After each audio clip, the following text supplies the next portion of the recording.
Donis Avdijaj, once a bright prospect for Schalke with an impressive goal-scoring tally in the youth teams, admitted he made his biggest mistake by turning down Liverpool. After boosting his reputation at Schalke, attracting attention from top-tier clubs including Premier League giants and even Real Madrid, Avdijaj chose to stay loyal to Gelsenkirchen. His time at Schalke didn't pan out as hoped, and reflecting on his past choices, he disclosed to Sport 1 in 2020, "My biggest mistake, which I bitterly regret, was turning down another mega offer from Liverpool before I signed the long contract with Schalke, which was a matter close to my heart. I also had one from Real Madrid."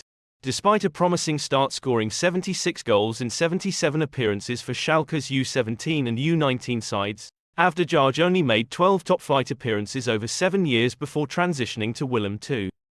He then became somewhat of a nomad in the football world, with stints in multiple countries but never quite securing a permanent spot to call home. Now 27, the adaptable forward is making waves at Hartberg in Austria's Premier Division. Avdijaj has wrapped up the season with an impressive tally of 12 goals and 6 assists from 25 outings under the stewardship of Marcus Schopp, who previously managed him during a loan spell at Sturm Graz's reserves 10 years ago. Brendan Rodgers was at the helm of Liverpool when Avdijaj was first rumoured to be joining, a period often remembered for its somewhat erratic transfer dealings. The Reds later established a more stable approach to signings under the guidance of the now-departed Jurgen Klopp, and they'll be eager to continue that trend with new boss Arne Slot. Avdijaj, however, expressed optimism about achieving a successful career at the pinnacle of football. "I know that it is up to me what my sporting future looks like," he declared. "It certainly doesn't matter whether I've played at one club for 5 years or have 10 clubs in 5 years. In the end, only one thing counts for me, namely that I can play football and show what I can do." Liverpool have reportedly made steps towards signing Lille centre-back Yoro Yoro. The Reds have been linked with a host of names but are yet to make any new additions to their squad as Arne Slot takes the reins. Though there is plenty of time for that to change, one of the areas the club are expected to strengthen is defence following the departure of Joel Matip. Yoro, 18, has become one of the most sought-after youngsters in Europe and Liverpool have monitored his development for some time.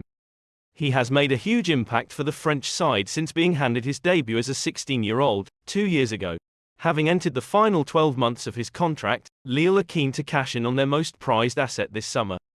It is said the club are demanding a price of around £42 million, €50 million. Yoro is subject of interest from Real Madrid, Paris Saint-Germain and Manchester United. However, the youngster is thought to be waiting for the Spanish giants to make a move as his preferred destination is Real Madrid. Fabrizio Romano states that agreeing personal terms with Real Madrid will not be a problem, though suggests they are yet to make an approach for his services. With Liverpool already confirming their interest by making steps towards signing him, they are not confident about getting a deal over the line, and it is thought that the Spanish giants will win the race for Yoro. However, he adds that Liverpool will be there if a move to the Santiago Bernabeu does not materialise. United also appreciate the defender but there is nothing advanced on the player's side, while PSG have a very good relationship with people close to Yoro. They would also be in good position to complete a deal. Yoro Yoro made 45 appearances for the Les Dogues last season and scored 3 goals in all competitions. The 18-year-old had a fantastic season and helped Lille to finish the 4th position in the league last season. Lille had the joint 3rd best defensive record in the league with Brest and conceded only 34 goals. Yoro has huge potential and he can make a difference in the pitch. Yoro's brilliant performance keeps him in France's preliminary squad for the upcoming Paris Olympics 2024. England defender Marc Guéhi has received a gushing show of appreciation by Gary Lineker for his performances at Euro 2024 so far, while Ian Wright has taken exception at Gareth Southgate for his bizarre claims about Calvin Phillips and the failed experiment of using Liverpool star Trent Alexander-Arnold in midfield. The Three Lions' quest to end 58 years of hurt have gotten off to a lukewarm start in Germany. While they do have 4 points from their 2 games so far and look well placed to top Group C, the England performances have lacked the wow factor, with criticism coming thick and fast at Southgate for a failure to get the best out of his star-studded squad. Blessed with an array of attacking riches, the likes of Cole Palmer and Anthony Gordon are yet to see a single minute of action so far.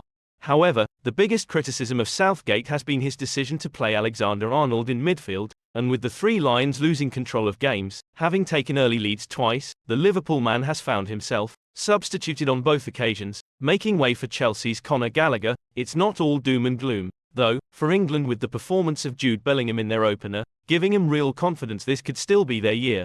And the displays of Guehi in the heart of defence have also been a major positive, with the Chelsea and Liverpool target proving a model of consistency in his 2 games so far. His performances for England will underline, to his suitors, why Guehi is destined for the very top, with Team Talk explaining why Crystal Palace are fearful he could be lured away this summer for a sizable fee.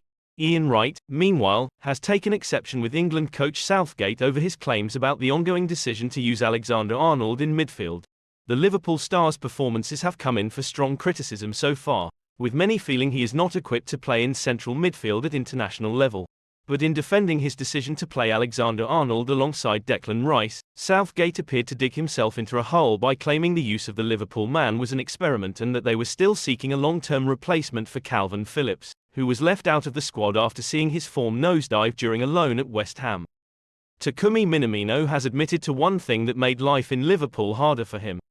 The Japan international was at Anfield for 2.5 years, before leaving for Monaco in 2022. Now 29, Minamino had more than his fair share of valid excuses for struggling at Liverpool. He arrived in January 2020, meaning that he had barely been at the club 2 months before COVID shut everything down, confining him to barracks in his new unfamiliar home. He was also making a big leap, having been signed directly from Austrian club Red Bull Salzburg. Yet he did eventually somewhat find his feet, top scoring for Liverpool in both the FA Cup and the League Cup in 2022 as the Reds went on to claim both trophies. This proved to be the perfect way to sign off ahead of his move to Monaco.